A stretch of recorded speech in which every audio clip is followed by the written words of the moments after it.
Hi everyone, my name is Leanne and today I'm going to be taking a look at my reading goals and reading statistics for 2021 so far. I really wanted to check in with myself regularly on my goals this year, so I did a quarterly look at some of my reading goals, but today I'm going to go into them in a bit more detail seeing as we are halfway through the year. I didn't want to be too strict with myself with my goals. I was very open to them changing, but I did just want to check in with myself regularly and see if I did need to make those changes or see if there was anything I wanted to reprioritize.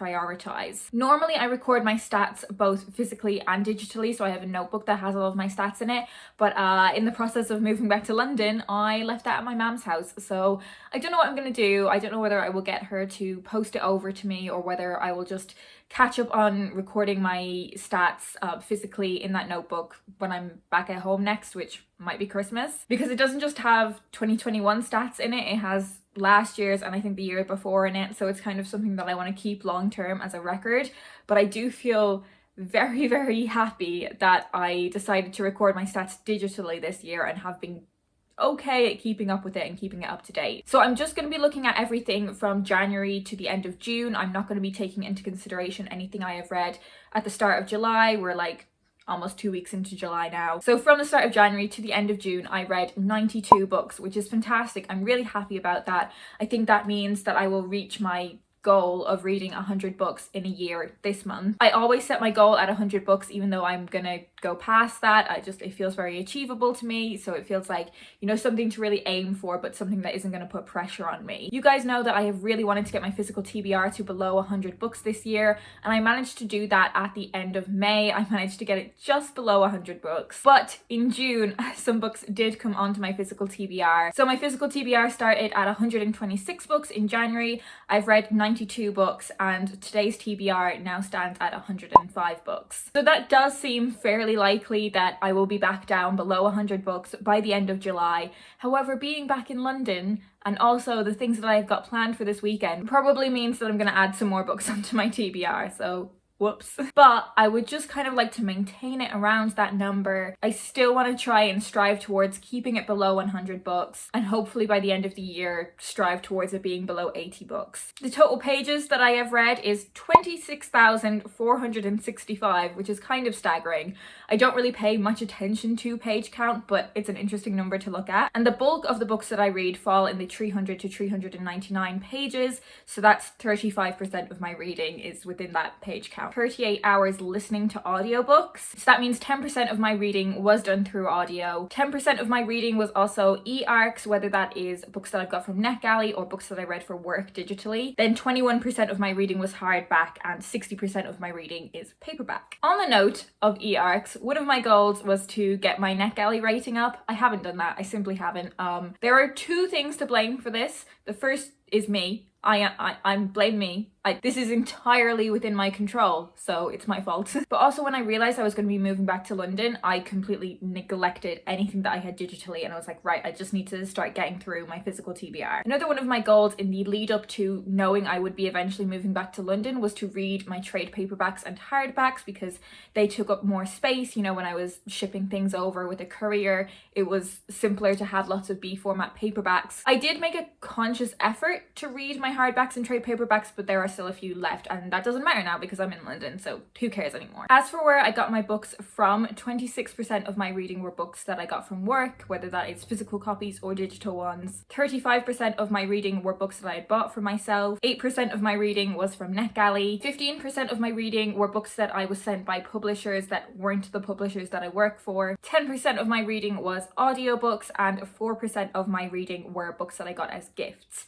There was also 4% that were books that I got from book swaps. This was a way that I was getting a lot of books in, I suppose, 2019, early 2020, before COVID happened. I was getting a lot of books in book swaps around London, but particularly in the one by the tube station that I would go to every day. I haven't really done that in a while, so my memory on which books that I got from book swaps is a little bit hazy, but I think it makes up about 4% of my reading. Very quickly on the age groups of books that I've been reading, 54% of my reading has been books for grown-ups, so just a slight majority, and then 20% of my reading have been YA books and 26% of my reading have been children's books. Working at a children's publisher, reading such a significant number of books for work makes complete sense. And partially for reasons related to that, but also partially for reasons outside of my work reading. I've been reading a lot more series this year. So 5% of my reading has been books that were part of duologies, 10% trilogies, and 8% series that are longer than that. So that adds up to 23%, which I think is higher than it would be for most years for me. 77% of my reading is still standalones, but I think that 23% is an increase on my regular reading year. In terms of the publication dates of the books that I've been reading, and this is their original publication dates,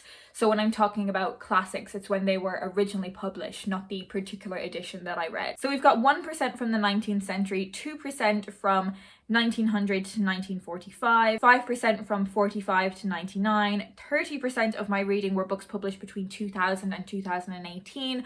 I'm really pleased about that. I do always want to be reading backlist books, and a lot of the books that have been sat on my TBR for a few years would fall into those publication dates. 11% of my reading were books that were published in 2019, 25% 2020, and 25% in 2021. Very quickly looking at the authors that I've been reading from, 79% of my reading has been from female authors, 18% from male authors, and 2% were books that had mixed contributors, so men and women contributing. In terms of race, 73% of my reading has been from white authors, 24% from people of colour, and 3% that were mixed, so people of different ethnicities contributing. Definitely not happy with this. I should be reading more POC authors. I was doing better at this in my first quarterly check-in that I did 3 months ago, so definitely some work to do there before the end of the year. I don't always talk about sexuality in terms of authors because I don't want to ever make any assumptions. It's not always immediately obvious what someone's sexuality might be, and I don't want to fall into that trap of just recording anyone who isn't kind of openly and publicly discussing being queer, being LGBTQ+. I don't want to automatically assume they're straight. So what I have recorded is that 65% of the authors that I read from, I don't know what their sexuality is, but 35% of my reading were from authors that I knew were LGBTQ+. I've never really looked at this stat before, but 63% of the authors that I read from were new to me, and 37% of them were authors that I had read from before. I don't really have any strong opinions on that, but it's interesting to look at. I have purchased 67 books so far this year, and as I said, I think there's going to be some damage done in the coming weekend. But so far, 6 of them have come from chain bookshops, 17 from independent bookshops, 25 of them were books that I got from work. Geez, that's a big number.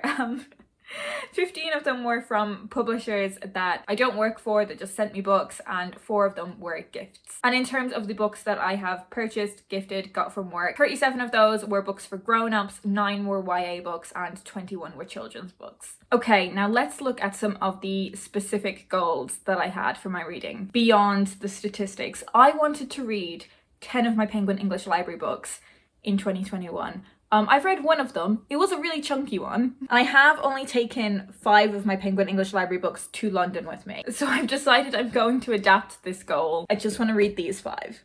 If I read more than that, you know, if I purchase some Penguin English Library books and read those, if I decide that I want to listen to a classic on audiobook and then that comes off my physical TBR when I've listened to it on audio, then great. But I'm adapting this goal. I would just like to read the 5 that I have with me. Another goal that I had in terms of tackling my TBR was to make sure that there were no contemporary books that I hauled in 2015, 2016, or 2017 to be left on my TBR at the end of the year. There are 6 left. Literally, I only need to do 1 a month. In fact, if I extended this goal to include 2018 as well, there would be 15 books.